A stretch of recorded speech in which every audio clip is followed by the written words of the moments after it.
Abra sua Bíblia no Evangelho de Mateus, capítulo de número 24. Evangelho de Mateus, capítulo de número 24. Versículo de número 12, 13 e o 14.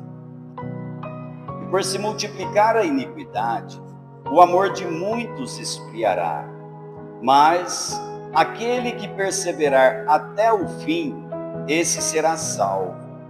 E este evangelho do reino será pregado em todo o mundo, em testemunho a todas as nações, e então virá o fim. E eu quero falar com você sobre alguns dos sinais do fim.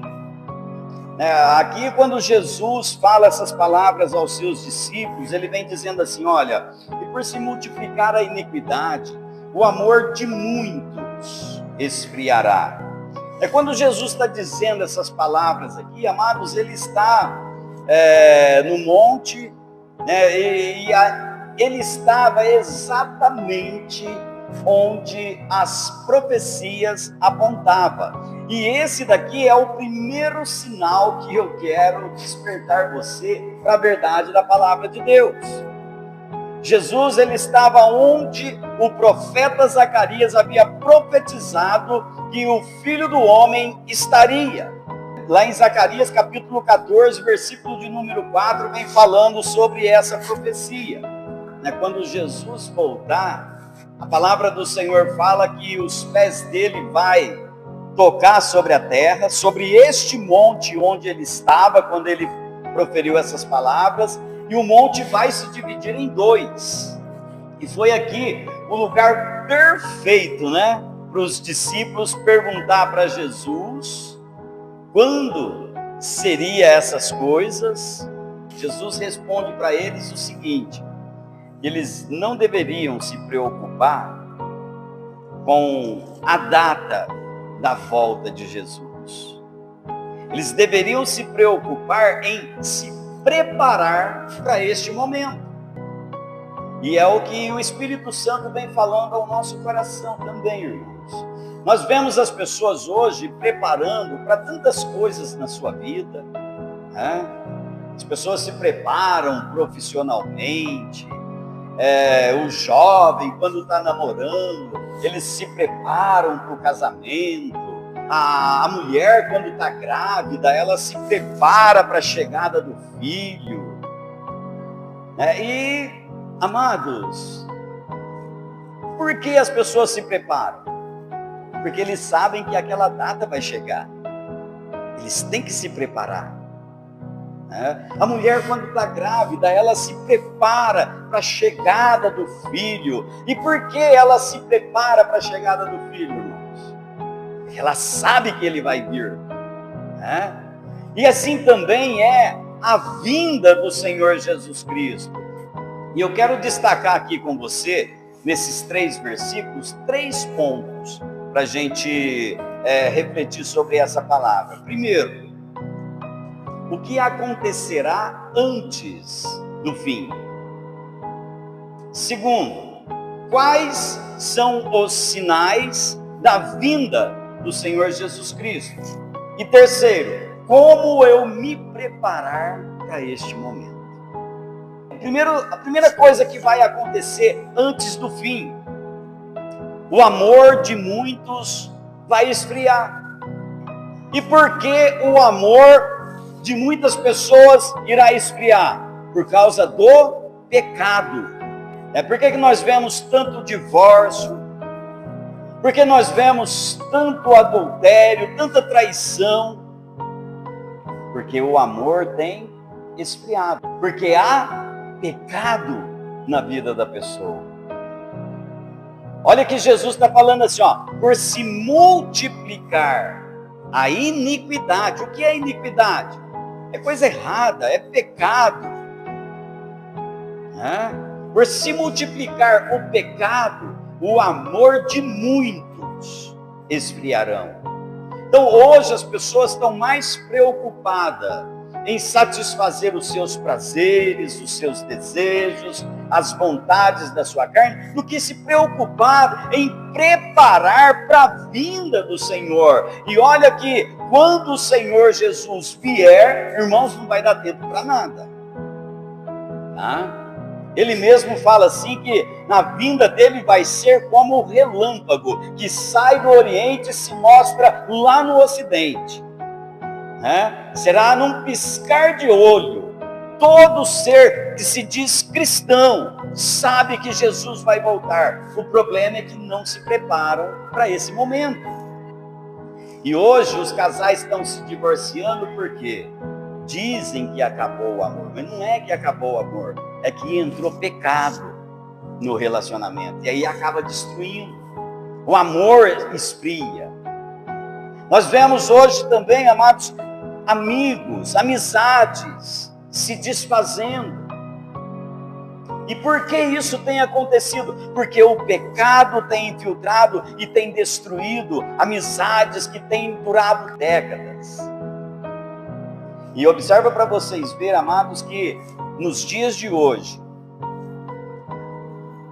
a maior parte das mortes que acontece aí entre os jovens, de assassinatos que acontecem, é entre amigos. E por que isso daí? Porque o amor tem esfriado no coração das pessoas. E a Bíblia diz que o homem, nos últimos tempos, ele se tornará odioso.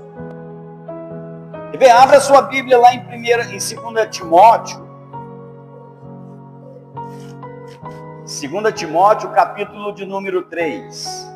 Sabe, porém, isto, que nos últimos dias sobrevirão tempos trabalhosos, porque haverá homens amantes de si mesmo, avarentos, presunçosos, soberbos, blasfemos, desobedientes aos pais e mães, ingratos, profanos, sem afeto natural, irreconciliáveis, caluniadores, intemperantes, cruéis, sem amor para com os bons, traidores, obstinados, orgulhosos, mais amigos dos deleites que amigos de Deus, tendo a aparência de piedade, mas negando a eficácia dela.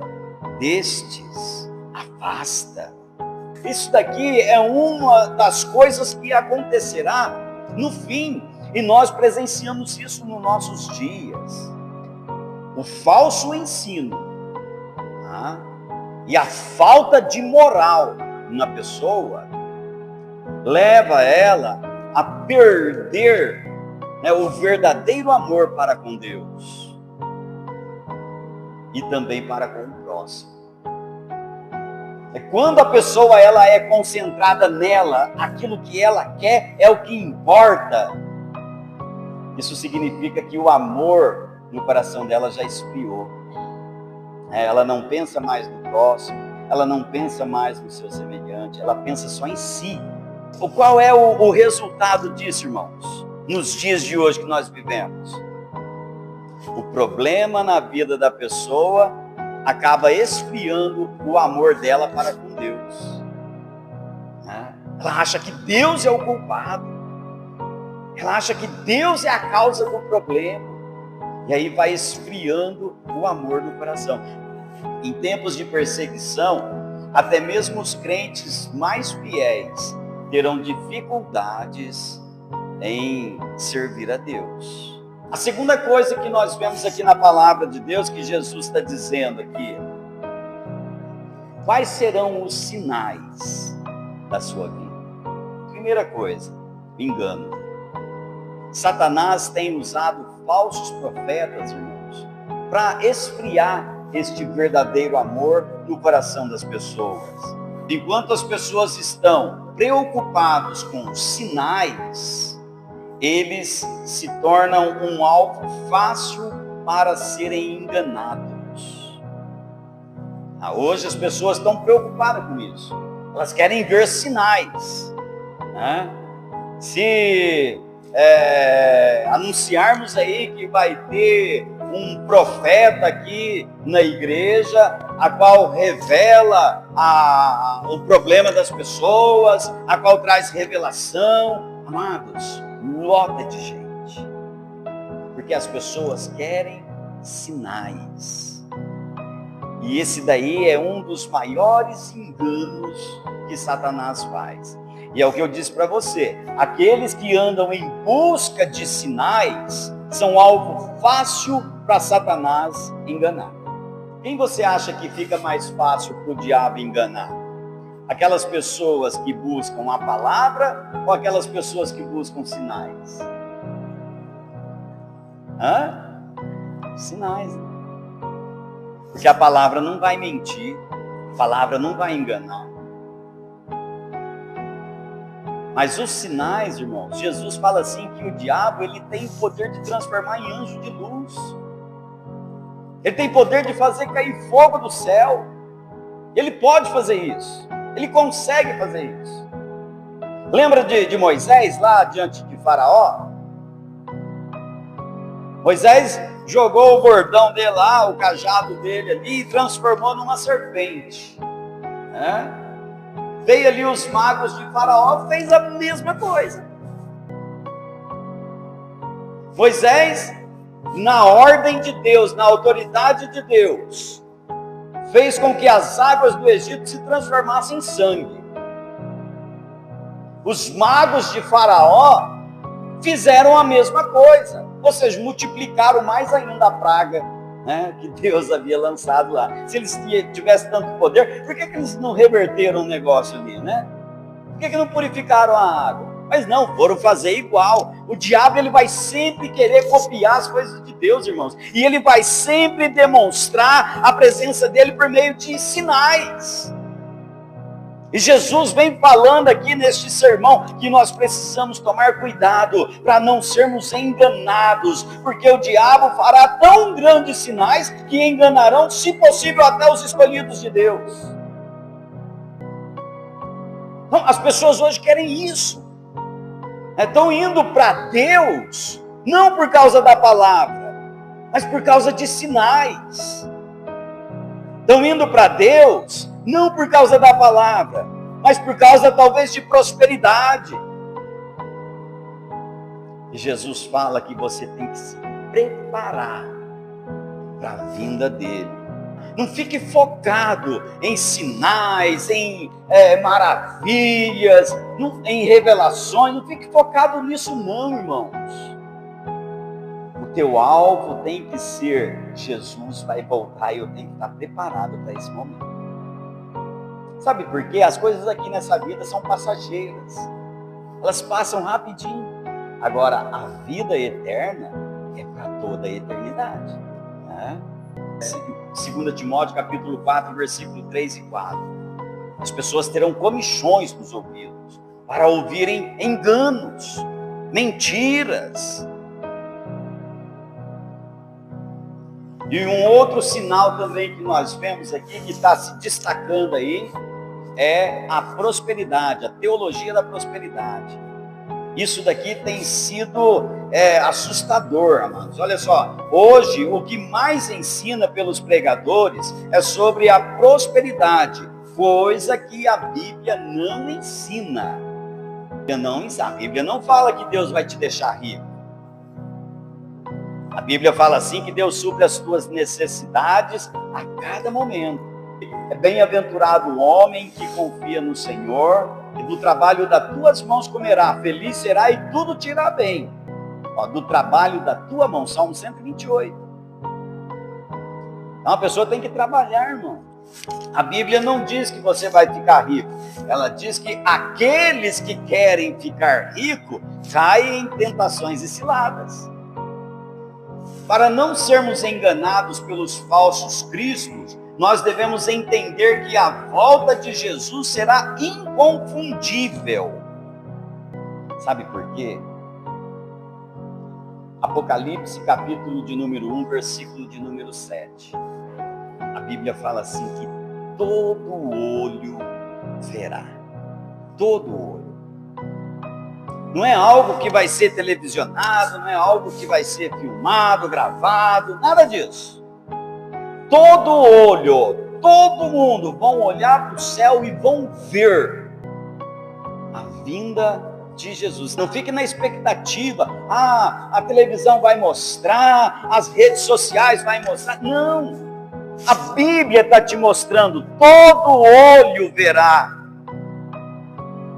né? Todo joelho se dobrará. Vai lá no versículo 23 do capítulo 24.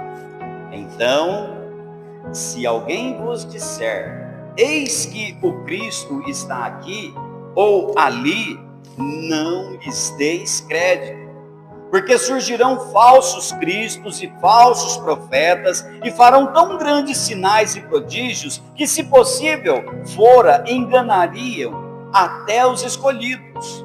Eis que eu vos tenho predito. Portanto, se vos disserem, eis que ele está no deserto, não saiais. Eis que ele está no interior da casa, não acrediteis, porque assim como o relâmpago sai do oriente e se mostra no ocidente, assim será também a vinda do Filho do Homem. Só que aí não vai ser todo mundo em uma região, em um local. Vai ser todo mundo no planeta Terra.